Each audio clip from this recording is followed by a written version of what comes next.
Some people can watch and be on social media and watch the news and this, that, and the other thing, and it's irrelevant to them. They're not affected.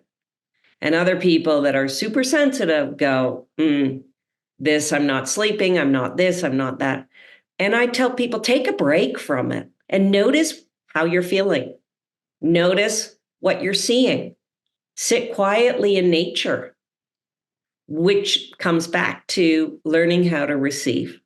And that is probably the biggest question I get. Well, how do I receive the messages?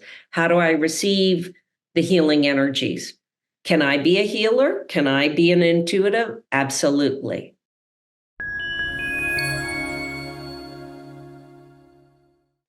Hello and welcome to another episode of The Wealth Within Us. Today I have my good friend Lisa Moore with me, and she is a healer, intuitive, energy worker, coach, you name it, she's doing it. And I can't wait to talk to you, Lisa, about all of the cool things that you are doing. So why don't you tell us about how you got to where you are right now? Thank you. Thank you. Thank you. Thank you. And having me as a guest is always much appreciated. Oh, yeah. And we've been trying to do this for a while, so it's good. I know. And here we are. And I was even 30 minutes late. Talk about being in the flow. And we'll get into the astrology part of that as well, as today is April 23rd, 2024, just for reference. And where Mercury is going direct, thank goodness. So, yeah, I had my spiritual awakening back when I was 33. And I always tell clients that we tend to go through some emotional or some crisis, whether it's a loss of a loved one or a divorce or even loss of a job. The empty nester syndrome. So I went through mine with an emotional divorce, as I call, with a best friend. And I could never imagine my life without her. But she was the catalyst for me to hit rock bottom and seek spiritual. I went down the spiritual path to really go deeper into the knowing of spirituality. And I got into angels. I became an angel therapist practitioner. I studied 3 different energy healing modalities from the Reconnection. And one of my main teachers, who has since passed, I started learning how to channel. And I've taught a channeling class in Europe and in Canada. And it's really the branding of who I am is learning to receive and being a master connector. So that was basically how. So I've been doing this work now. I'll be 60 this year. This is a big year for me. Yes, it is. Big 60. So I've been doing this work a long time, and we take it for granted. Once you become really aware of the depth of who you are, it just makes life flow so much easier. And really understanding that component can make life just flow with grace and ease. So I would agree. And do you feel like, I feel like in my own life, like I've fallen off the path a few times, because you're in this flow and then, I don't know, whatever gets in the way. And then you kind of, and then you get back to it. So have you gone through that yourself? Yes. And, life happens. As I say, we live in a 3D world. And once you there's a lot of astrology, powerful events that take place. I've just finished my Saturn return, which we tend to go through between 28 and 30. And then again at, 57 to 60. And last year was a brutal year for me, going through a bunch of stuff with my son. And, yes, I get all this stuff, but we are all human. Yeah. So what's the Saturn return? Because I don't even think I know. So what is that? Saturn return, we go through it. Again, it goes like 27 to 30. Okay. And then again, we go through it like the 57 to 60. And then again. So you're at the tail end of your. I came out of mine in January. And and I definitely, being super sensitive to the energies around me and my environment, I was definitely aware of, it was almost like, oh, I can breathe again. So, which was really quite fascinating. And Leslie, my partner, when we realized what was going on after going through the black mold scenario, we moved 8 times in 20 months, all during the time of her Saturn return. Oh, so yours was it sort of overlapping then? It was, Oh, and we boy. both came out. Hers tended to go longer than mine. So again, you can go online and do some digging of these aspects of oneself. But Michelle, when did you have your real spiritual awakening, or when did you start dipping your toe into, I would say I've always had a feel for it and I've always had an interest in it. And I think I had more at a young age, especially in high school and college, I had more of a desire to fit in. And then I think afterwards it sort of, that kind of went away. But I would definitely say it was probably in my early 30s. And I've kind of said this story actually before. So it was probably in my early 30s when I had been on birth control for a long time because I had been diagnosed with PCOS which is polycystic ovarian syndrome at age 16. So really long time, really felt crappy, really just wanted to get off this medication. And I just said to myself, I'm going to heal this. I had no idea how, I didn't know. And it was amazing how people came into my life. And I kind of knew I wanted to go this energy route. And it was mostly a lot of releasing trapped emotions, a lot of powerful energy work, working with a lot of powerful healers that I had gotten in touch with at that same time. I had been working with a guy who I think he's still doing it, but like he ended up giving me my Reiki master certification and even a little bit of Shambhala. And it was probably about just under maybe 2 years in where like literally everything just started working like clockwork, like things I had never experienced. I experienced feeling ovulation and all this great stuff, even though I had no desire to have any more kids. But still, I just wanted my body to be regular, and it did after all that work. So I've been kind of on this path on and off, and just knowing that there's something more out there and not knowing what it was, where to go or who to talk to. Now it's becoming like, it's so funny because I'll interview people or talk to people. And they're like, oh yeah, I started doing this in like 2020 or 2019. And it always seems this mass of people right before the pandemic and right during it. Did you notice that as well? And I'm thinking, man, I really like, I've been off the wagon for that long, and I would have gone in and out. Like I always had energy work done and all this stuff, but I never got really, really serious until about a year and a half ago where I really started diving in again. well, and again, being certified from so many different modalities in 20, almost 30 years, when I'm doing the classes, at that moment, it's like, oh my goodness, this is the end all be all. This is it. I'm going to be a certified hypnotherapist for life. And then the next thing I know, I'm going down a different path. So we really have to, as I go back to telling people, is find your passion and really checking in with that passion, because like we said, life happens. Things shift, things change. We shift, we change. Our relationships shift and change. So if you can dial in and really go, wow, this is really bringing me joy, or wow, I don't resonate with this any longer. Right down to, I had a friend, he's been a friend and close friend for 15 years. And, I cut that cord completely 2-3 weeks ago, and I blocked the phone number. Wow. I blocked everything. And he completely betrayed us and lied about us and this. And I'm like, you know what? I don't need that energy. Yeah. As much, he was a huge part of my life. He was a big part of my kid's life. And it was like, you know what? Enough is enough.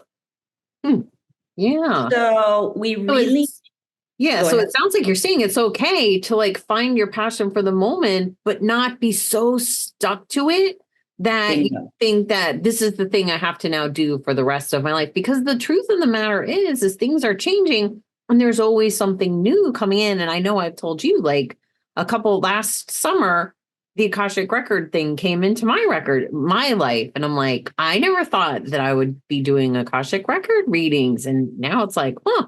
But like you said, maybe in a year or two, it'll switch to something else. So it kind of sounds like what you're saying, if I could put words in your mouth, that find your passion and then live your passion. And if that passion starts to shift, that's okay. Bingo. Yes. If we say we're going to go down the road and a red light comes up, stop and look both directions and go, okay, you know what? I'm feeling a need and a desire to go to the right. Now, this goes back to, again, old programming. And the old programming, there's so many levels and aspects that make us up. So for me personally, I was raised not religious at all. We went to church on Christmas, maybe like not very often, not many Christmases. So I didn't have that real old slate to clear through with, the religious stuff poured down every aspect of myself. So, but I was the only girl, I was the youngest, and my mom was basically a stay-at-home mom. My dad was a big executive, and she volunteered and raised thousands or millions of dollars for different organizations and such. And she always said, you were going to marry your best friend, and you're going to wear my wedding dress. You're going to be a virgin when you get married. You're going to stay at home and have babies. And you know what? That's what I did. And I loved being a stay-at-home mom. When I went through my emotional divorce, I started a healing practice, but my kids were always my number one priority. And then husband had an affair, ended the marriage. And I moved from Florida to Sedona. I live in Sedona, Arizona. And I had gone on a couple of dates with men, but it wasn't in my field at all. But a couple of men asked me out for lunch or whatever. And I'm like, this is not free lunch. Okay, I'll take it. We'll see. Yeah. And I ended up getting on a date with a woman. And I realized at that moment, I was straight as a straight woman for the first 44 years of my life. And after that, I am completely switching and I want to be with a woman. But looking back, I firmly believe, I think I was gay or whatever you want to call it, attracted to women much more so at a younger age, but I never crossed that boundaries. One reason, because of the belief, because of the programming, because of the should, could, woulds that was brought into my energetic field. Yeah. Again, there are no mistakes. So and when I came out, at 44, my youngest was 18, and my kids were 18, 19, and 21. And when I came out, instead of feeling guilty or shame, and fortunately I'd been on my path for quite some time, I said to myself, these kids chose me this lifetime to be their mom. And I have to accept that this is their path. And my 2, 1, and 3 kids really accepted the fact that I was now going to be with a woman. And my youngest at the time, who's extremely intuitive, she burst into tears when I told her, and she said, I knew you were lying about something, but I couldn't tell I didn't know what it was. Really? So it was a big relief for her to know I'm really kidding. Because it was like she was always trying to put her finger on something, but just never quite could. She couldn't get it. So don't think your kids don't get that people are having affairs or you're miserable in your job or you're miserable in your relationship, because kids know. Oh, yeah. The kids that I'm sure your 2 kids are highly intuitive and highly sensitive, and they know to the depth. So for Kelsey, it was a relief for her to know. Now, my middle daughter wanted nothing to do. She's like, Mom, I'm not accepting that. I'm never coming in your home when you're with a woman. I like, forget it. I am not going there. And that's who I am, spend the most time with, because she's got 2 kids and she totally adores Leslie. And so you just never know. But this goes again back to the layers of the depth of who we are. And it's not just the parental programming or even the religious programming. It's just, I think, society in general, as like I said, I think when I was younger, I just wanted to fit in. For whatever reason, I just wanted to fit in. And now I'm like, I could care less. For years, I've been like, I could just care less. And it's funny how it was so important back then. And I always used, and you probably did too. You probably said to your kids when they were growing up, it's like, you think about the high school and all this other stuff and their friends, and you're thinking, and I would even say to my kids, I'm like, you're probably not going to be friends with these people in the years to come because you're just going to go your own separate ways. And that's what happened. And I remember it at the time, and it's hard for them to sort of believe that. Right. Yeah. Oh, big time. And again, going back to, I'm big in, I love numerology. And there's a great website called affinitynumerology.com. Okay. And it's generic, but it's free, and you can put in your full birth name. So, and there's different aspects of numerology, from your soul, how people perceive you, like the depth of your soul, what it is here to do, personality, when you meet people, how they perceive your personality. There's you adding up your birthday, and that is your life path, what you're here to learn and experience. And my life path actually is at 22, which is the master, which again goes back to the spiritual component, the healer. So knowing that awakening at 33, which is a powerful number with the Yeshua or Jesus energy, Christ conscious energy, that's when I awaken to my spiritual depth of who I truly am. And then I'm a Leo, I'm born on the 22nd. So all these aspects from your Akashic record reading. So the more people, your listeners, start really understanding and figuring out who they are, it just makes life that much easier on people. I agree. And it's funny, people ask me all the time, and they'll look at the state of the world or this or that, and this awful thing and this corruption and that. And, what can I do? What can I do? And I've come to the point there very recently, I've come to the conclusion is that, what you can do? You can work on yourself. Like, work on yourself, get into your spirituality, get to know yourself. Because I think most of us don't even know who we are. We're who we were told to be or who we were expected to be. But who are we really? Like you said, like, what did I come here to do? Like, why am I even here in the first place? And I don't know why all this chaos can sometimes be going on around me. But yeah, I'm just not buying into it. And if I can't help and if I can't change the world, then I'll change myself. That's where it all I just had a coaching call with somebody the other day, and she was in this victim, and this person did this and took money from me. And I'm like, stop. This was your own creation for whatever reason. Go in, do some energy work on yourself, write a letter and forgive her and surrender. And she's stopped and she goes, thank you. I needed to hear that. And I'm in tears because, again, it's easy. This is old programming. It's easy to point fingers. I'm this way because my mother did this, or my father did that, or my teacher did this. And where the fingers point back is 3 fingers pointing back at oneself. So really know that the support is out there while we go through this transformational time. And it's funny, you say, I tell people, turn the news off. Yeah. It's negative.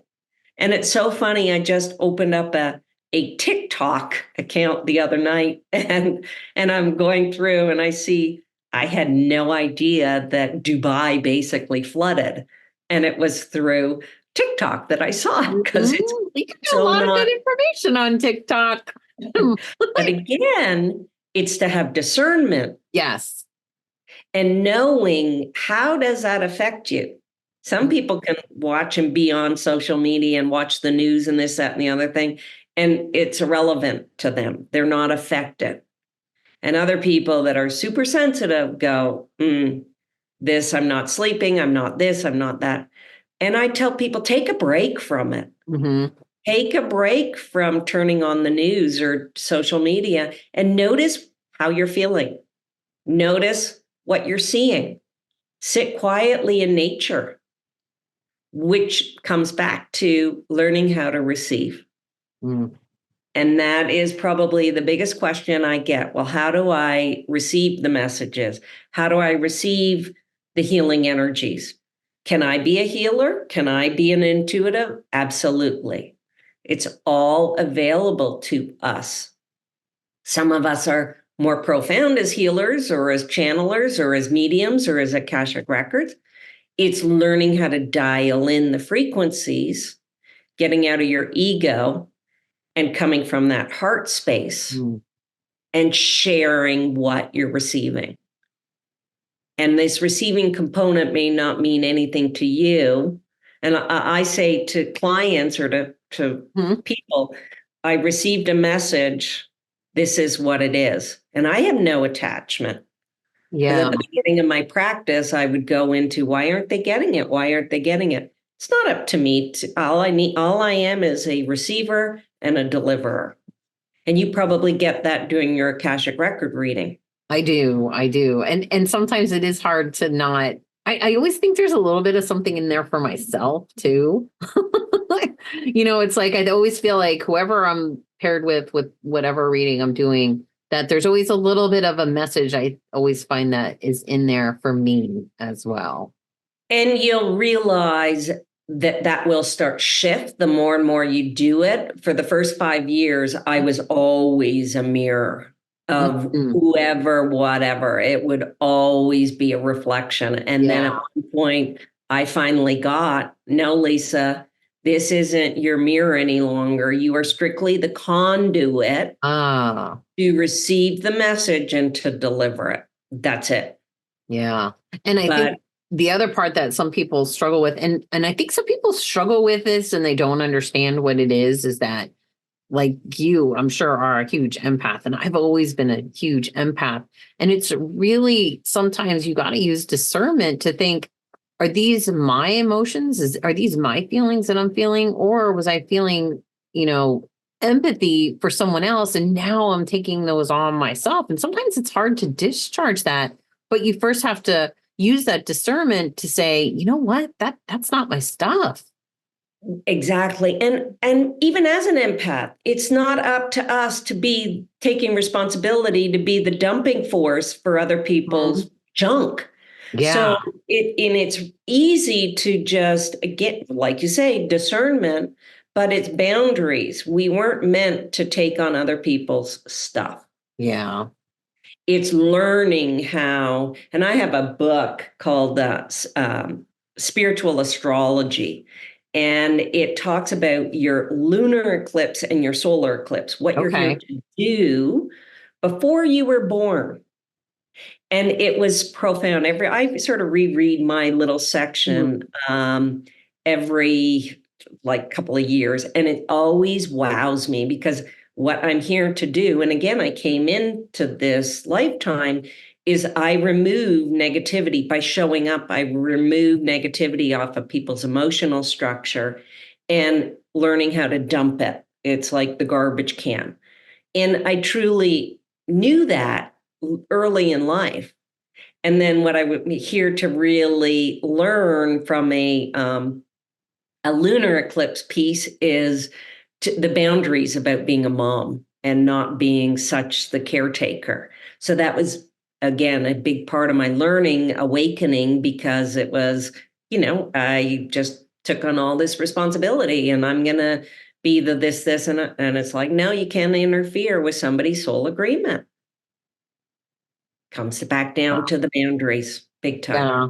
It's like we have a hard enough time, I think, most of us being personally responsible for ourselves, because I do a lot of times take that to heart with, okay, if this is the reality that I created, what's my part in it? What's my part? And I think I sometimes personally take that a little too far. Like, you know what, Michelle, sometimes that just do you know what your life path do you know your life path number? I'm trying to remember. I think it's 7. So I just had a birthday. So my birthday was 4/20/1972. Happy birthday, You. So 1972, what's that? 6, 6. 9, 2, 1, 10. Yeah, you're a 7. You Okay, have that's what I thought. I thought it was a 7. the same number as Leslie. And one of my Oh, okay. middle daughter is a 7. And Leslie likes it's the Yeshua walk. It's the Jesus walk. Mm. So people will follow behind you.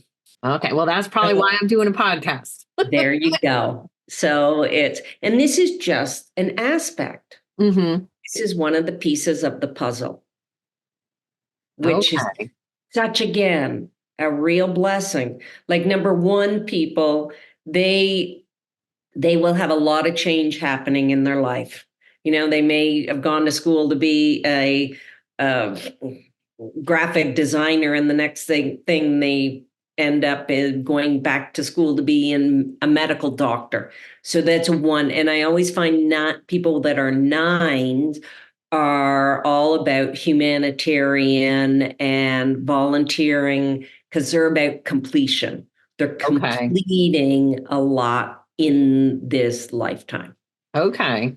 Oh, it's always fun, It is fun. And just to interject, so for those of you watching that don't know, you take your birthday, like mine was 04201972, and then you add up the numbers until you get to a single digit, except there are the doubles, right? Or there's correct. like So, 11 and one of my teachers, you want to add it both ways. You want to add it, like you just said, like the 4 plus a 2 plus a 0 plus a 1 plus a 9. And you also want to do it in columns. okay. And the reason why is if it is an even number, like when I add my number long ways, I end up being a 31, which is a 4. When I Okay. add it in columns, I come to a 22. What do you mean by the columns? Like the 04, the 20? How does the columns Like here, can you see this? Can you see? Okay. Okay. Oh, okay. So each aspect, so the 4, the 20, the 19. Correct. Okay. Okay. So what would I that way?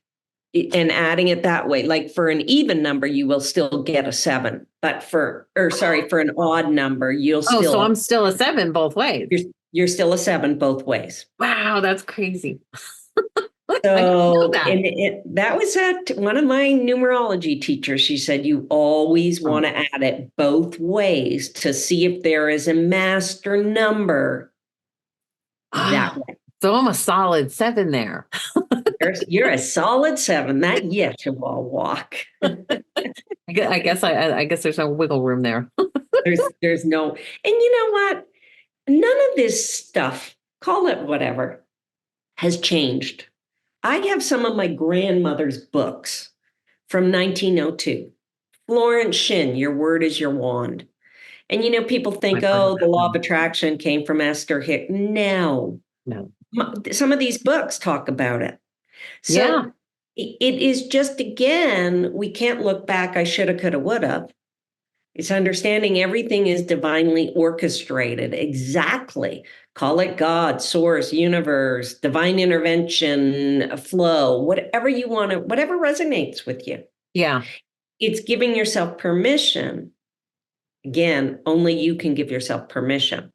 And when we get hooked in or when we get locked in, there's so many different modalities to move past the old stories, because that's all it is.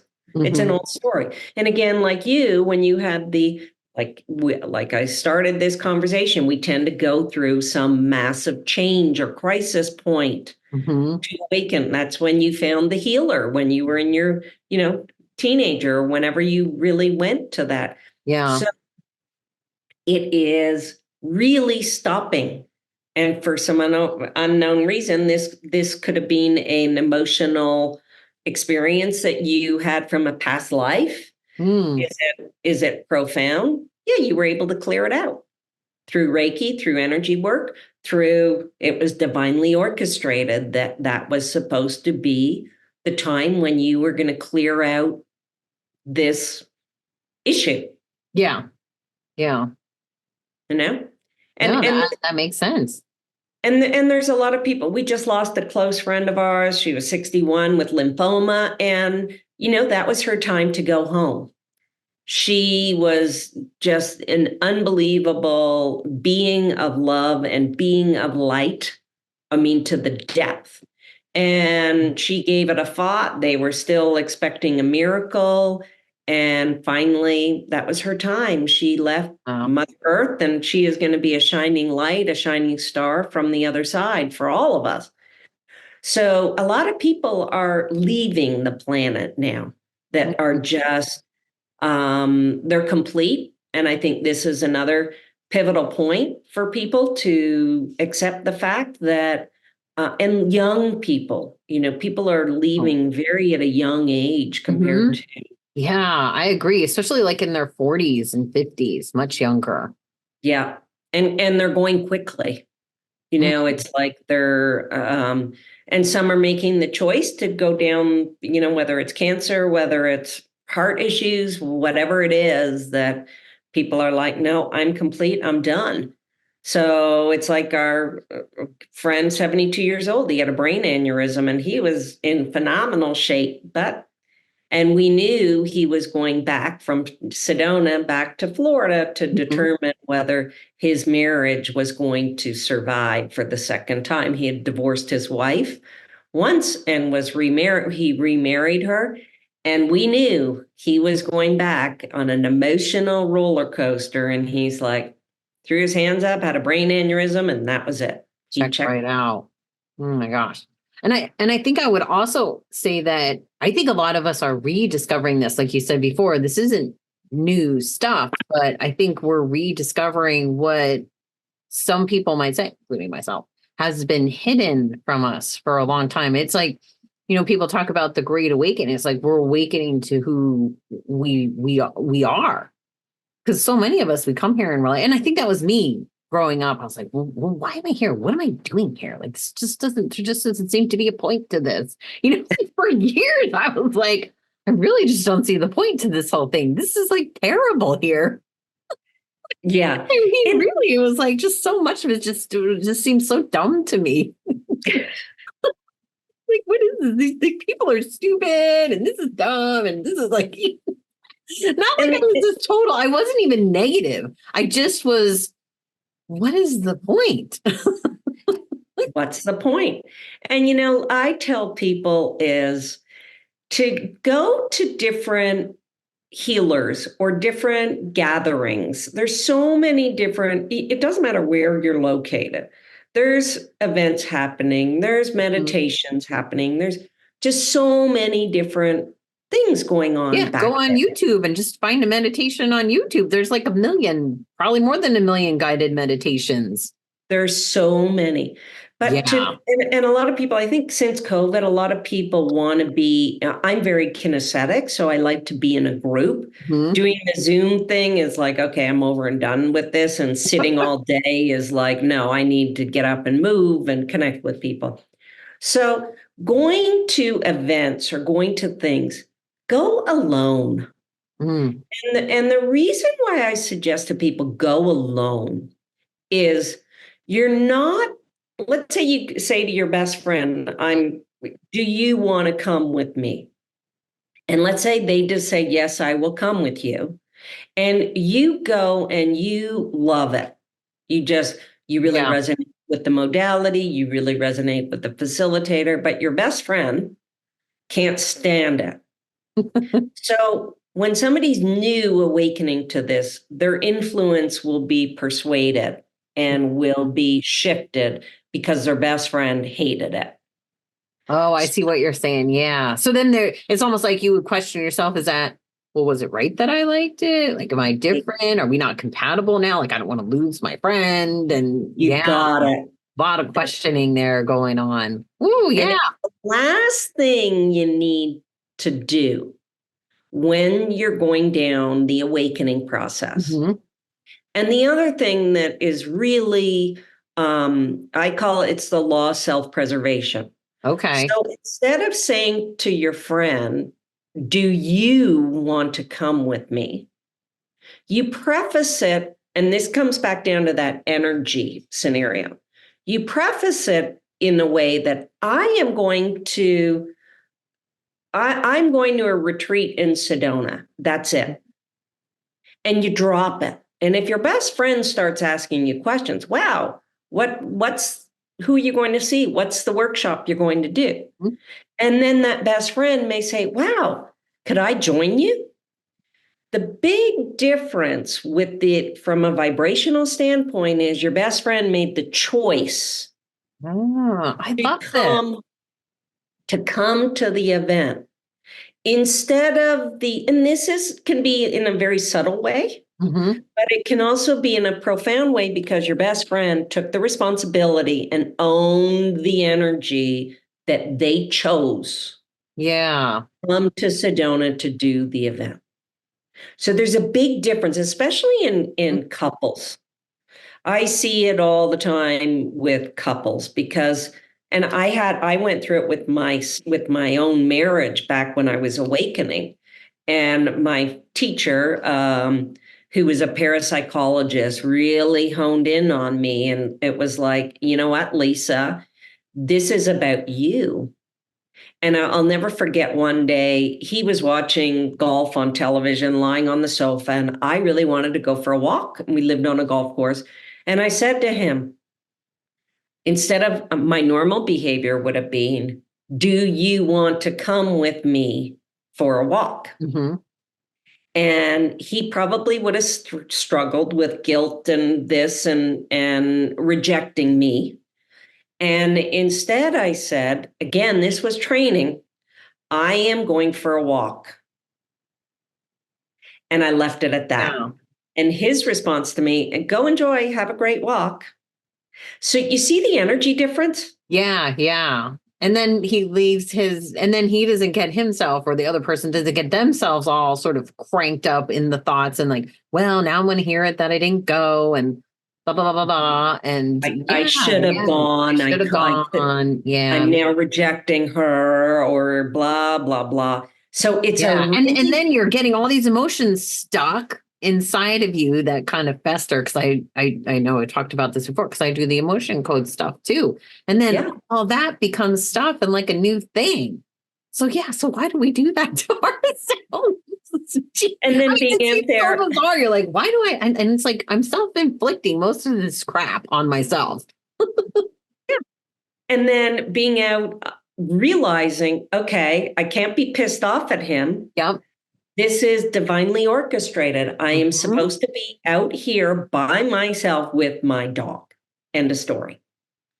So don't think that we should, could, would. Really own that power and Yeah. really be in another funny when I was awakening on this was back again. I had just gotten a cell phone or something, and I had left my subdivision and I didn't have a car charger. So I got up at, 5 minutes from the house and I realized, oh my goodness, I don't have enough charge. I'm going to have to go back home. So instead of being upset at myself or angry that, oh man, that Mhm. frustration, I turned around, I went home and I said, okay, spirit, for whatever reason, I was divinely orchestrated to come back home. I'll Mhm. be 5 minutes late or 10 minutes late. And for whatever reason, I was being safe and not being in the wrong place at the wrong time. So Mm. once you also start integrating that is there are no mistakes. Yeah, yeah. I like that because so many people are racing around. In fact, we were just driving on the road the other day, and this guy, I mean, I've never seen somebody quite cut off, like weaving to the point of like almost at your bumper. And I'm thinking, where are you in such a hurry to go that you're willing to risk every single person's on this road for your being late, for your tardiness? Like that's on you. It's on nobody else. Exactly. Yeah. So Yeah, it's it's very interesting. But I like that whole thing. And my sister and I, we went to the emotion code workshop together, but we were kind of both into it. And we were along that line of let's go. So I think there's that other dynamic too, where you're like, let's go, where you're making that decision together, like, let's do this because you're both into it. Yeah. And then there's a lot of things she thinks I'm weird about, but that's okay. and all my close friends over the years who I still have amazing relationships, that's who I met at all my certifications and Mm. training. And I basically went back to school to, with all the classes and learning curve, which I loved. I Yeah. just loved.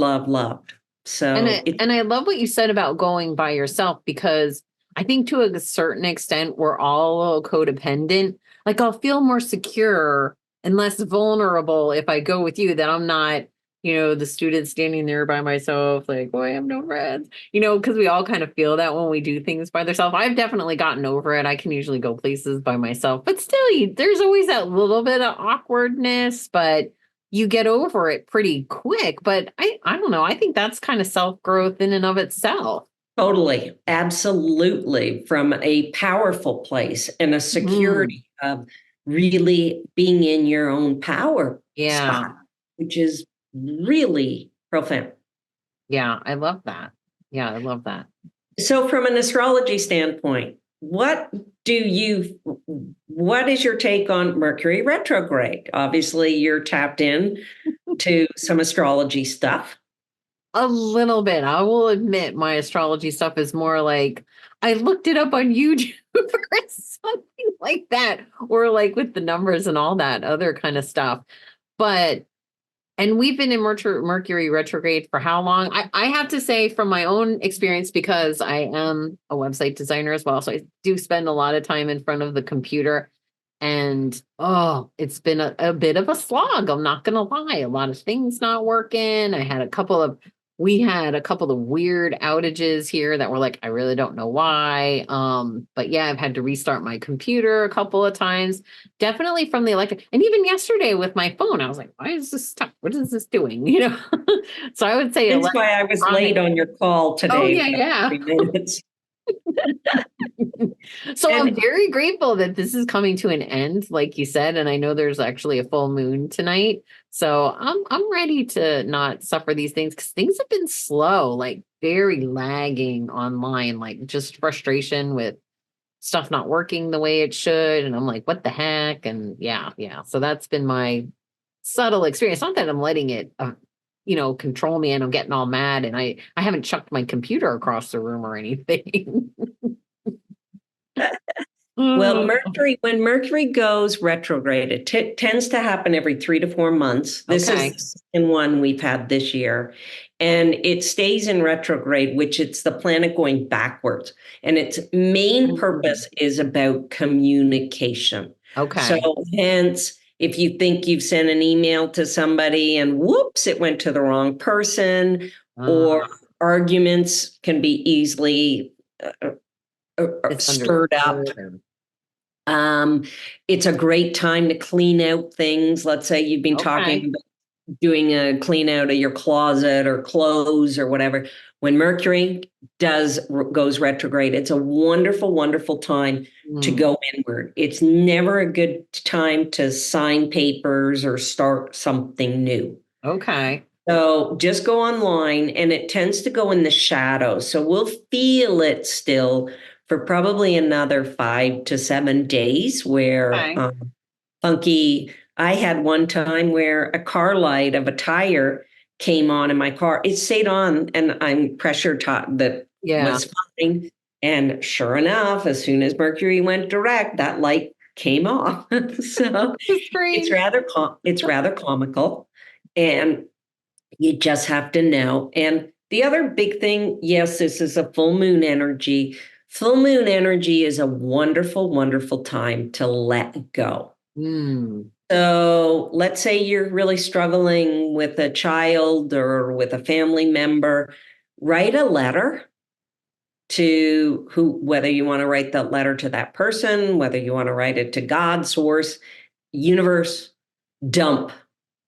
Dump your anger, dump your frustration, dump your guilt, your shame, and go Okay. inside and burn it.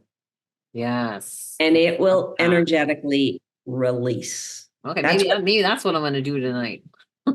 that's what full moon's Okay. energy. I actually have a stack of paper that I've been waiting to burn, so maybe that's on the agenda for this evening. Go do it. And new Like moon it was just energy, like journaling and stuff that I found, and it was old, and I'm like, I need to burn this. you need to let it go. Yeah. And then new moon energy is a creation time. So in another 2 weeks, really getting clear on What do you want? Mhm. Who are you? Yeah. Where's that passion? Where's that joy? Yeah. And the eclipse, that solar eclipse happened on a new moon. It was a doozy. And this is, again, from an astrology, from a global standpoint, there's a lot going on. Mm-hmm. A lot. And I'm not by any of the such an imagination an astrologer, but it's just understanding and knowing a little bit of these pieces can really help us. Because we're supposed to be like in connection or in sync with our earth and with, the celestial bodies up above. So it's like the more we can get in that rhythm, like you were saying earlier, the more our life is just going to flow. Exactly. And back to intuition or being a healer, sharing what you are experiencing is not holding back our throat chakra. Mm. So, and I used to teach at one of the big resorts here in Sedona, and there was a man that he was probably 75 years old, and this was all new to him, yet it really wasn't, but it was in a new awakening time for him. And his wife had passed, and he had remarried a year before, a new wife. So she was in the class, and this man, our deceased loved ones can come to us through dreams, coins, smells, electricity, paying attention to signs and symbols, and animals can really bring in a lot of insights for us. So Oh. this man, I was going through the teachings of this, and he goes to me, he said, "Oh, my wife came to me in a dream." So he had never shared the dream with the new wife. So, but he shared it with the group. And I think the new wife was sort of startled, yet she was pleased that he shared. And when he left my class, I said to him, "You've got to be willing to share your experiences with your buddies on the golf course. And more importantly, with your children who were 40 years old or 50 years old." Mm-hmm. But again, he had been holding this in, not being fully aware and fully conscious until he had come to the class to go, wow. And again, it's not to go into judgment of self, because you never know whose heart and whose soul you're going to touch by sharing what you are experiencing. That is the greatest gift that we can give. Just express, which is the fifth chakra. And it's like, even when you're in those classes, I feel that no matter what question somebody's asking or story they're sharing, it does impact everybody, even if it's in a different way. And it's almost like sometimes I feel like, oh, that's the question I wanted to ask that I didn't know I wanted to ask, or it sparks something else inside of you. But yeah, I love that. Yeah. And he had texted me when he got home, and he had shared with his grown kids.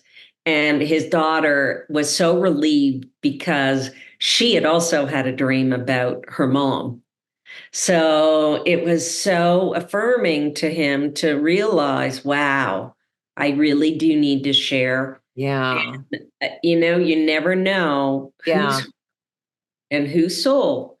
And when we hold back, we tend to hold back because of our own judgment or our own feeling insecure, or not having boundaries, thinking, oh, I'm going to be intruding or whatever. No, if you use it from the I standpoint, you're delivering it from a different level of consciousness.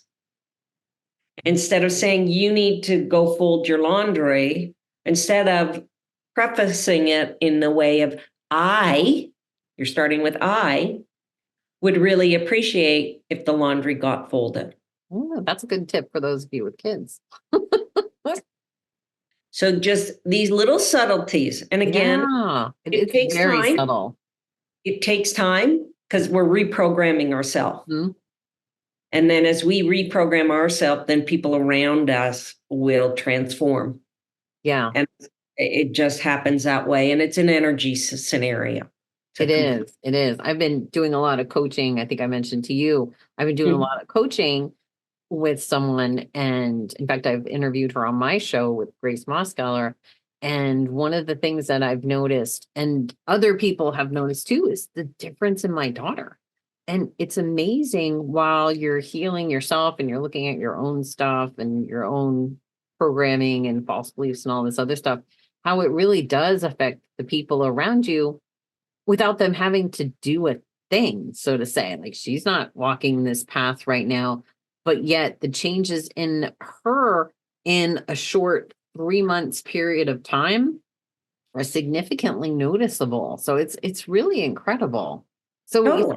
and I think it goes to show that doing this kind of work and doing self-growth and self-transformation work is the least selfless thing that you can do, because when you change yourself in a positive direction, you're changing everyone around you, whether it's a spouse, a partner, a child, your family, your friends, your work environment, whatever it is, your clients. It just, things just really seem to shift all around without them doing anything. Exactly. And just even like bringing in, I use a lot of different angel cards and healing cards as a tool, as a modality. And just bringing that energy into the home will elevate the frequency. Using Yeah. crystals, like I've got a turquoise crystal on that I keep on all the time. When we talked a little bit earlier about being an empath, if you're finding you're walking into an environment that you know is negative, put on a tiger's eye. Put on a tiger eye neck piece, put on a bracelet, a ring, earrings. Tiger's eye is great for protection. Hematite is Yeah. wonderful for staying grounded. People go, "Oh, I'm so out there," and it's like, no, you know what? We're here to be human. We're here to have a human experience. I always Yeah. laugh living in Sedona. People think, "Oh, I want to go learn how to ascend out of my body." That's not what we're here to learn. We're here to learn to be in our bodies, to be Yeah, connected, yeah, and to be yeah. grounded.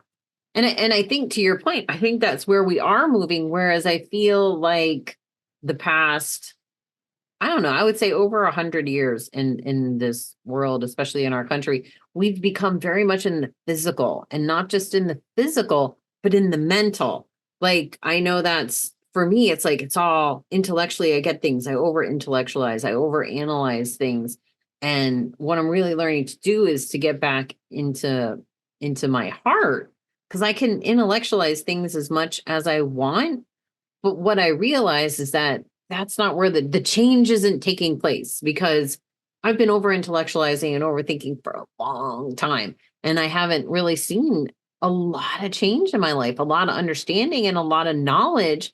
But knowing something, like we were talking about the law of attraction, or even a mantra or something like that, like I could say mantras all day long until I'm blue in the face.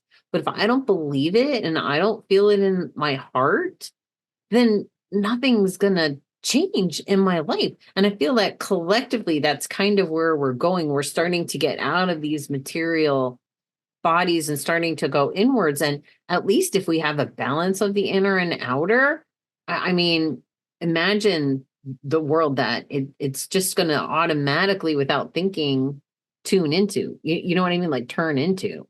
Exactly. And I think the bottom line for all of us, especially Mhm. as women, is self-acceptance.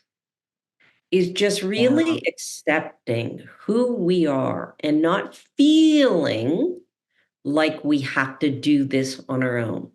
Yeah. And it's working in collaboration. It's finding where the passion is. What do you really enjoy doing? Hmm. And if you don't enjoy doing something and it's dragging down your energy field, what good is it? It's not. Yeah. And And the and the people around you aren't benefiting from you doing that miserable thing either. For sure, they're not. exactly. And I like to explain to people is there's two main emotions, Mhm. love and fear, Mm. positive and negative. Yeah. The fear comes from the third chakra. That's our Okay. head. That's our Yeah. why. Why is this happening? Why did they do this? Why? And my guides brought this analogy in years and years ago. Why? WHY. Switch it to the letter Y that stands for yes. Yes, this is an experience that you must accept. Yeah, because if you get into the why, you get into the victimhood. And when you're a victim, not only are you not present, but you'll never grow from victimhood. And that's a low vibration. That's that lower frequency. Yeah, because we live in this whole world of duality, and that's where we get all of our contrast from. Yep, totally. So this is, again, really tapping in to feeling and to knowing and to trusting in what that experience is. Is this a positive experience or is it a negative experience? Yeah. Am I loving this or am I hating this? Yeah. And I think you hit on a key word too, that I was just listening to another podcast on the way back home. I was out this morning, and that was one of the things that he was talking about was like trust. It's so funny because I think we think we're so trusting, but then our actions are very different than trusting. So it's almost like, do I trust in this enough to let it go? And it's funny because it's not funny, but I have this necklace here, and this necklace, this is my dad's thumbprint. And it's not that I couldn't replace it. And it was a little pricey, but regardless, it's not that I couldn't replace it, but I'm like, no. Like my energy is around this necklace. And a couple of months ago, I met a friend for breakfast, and we kind of walked this little outdoor shopping area. And I got home, and it wasn't until later in the day, and all the charms had fall off. It was a little angel's wing and the thumbprint. And I had no idea where they were. All it was this chain that was unclasped behind around my neck. And I have to say, for a second, I kind of had a little freak out because I was like, oh my God, I mean, it could have been out there. It could have been in my car. It could have been in my room. It could have been in so many places. And I literally had to just be like, oh my God, just stop. It's yours. And it doesn't matter how, it will find its way back to you. And I dropped it. And within 24 hours, the next day, I found it down in my mom's room. And we take care of my mom, next to her commode. I mean, like literally, that's not where it fell off. But it was like the little two charms. All of a sudden, I saw this glint of the silver out of the corner of my eye. And there they were, laying just about 2-3 inches apart from one another on the floor from where I was standing. And I was like, oh my God. Right. And again, going back to that trust, if for whatever reason you didn't find it, for whatever reason, or did I really find it? I believe it was put there. There you go. So this is, again, yes, trust is a huge piece, the understanding. And when with Lost on an angel standpoint, Archangel Chamuel is the angel when you lose anything. Okay. Call in Archangel Chamuel, and he will assist to help find whatever it is that's lost. Oh, yeah. Because I was like, there's no way this has been there. And like, there's no way that had been there all day and no one saw it. Like, it was just, it was very, and it's funny because sometimes I struggle with that trust. I don't know why I was able to let it go. Stop. I know.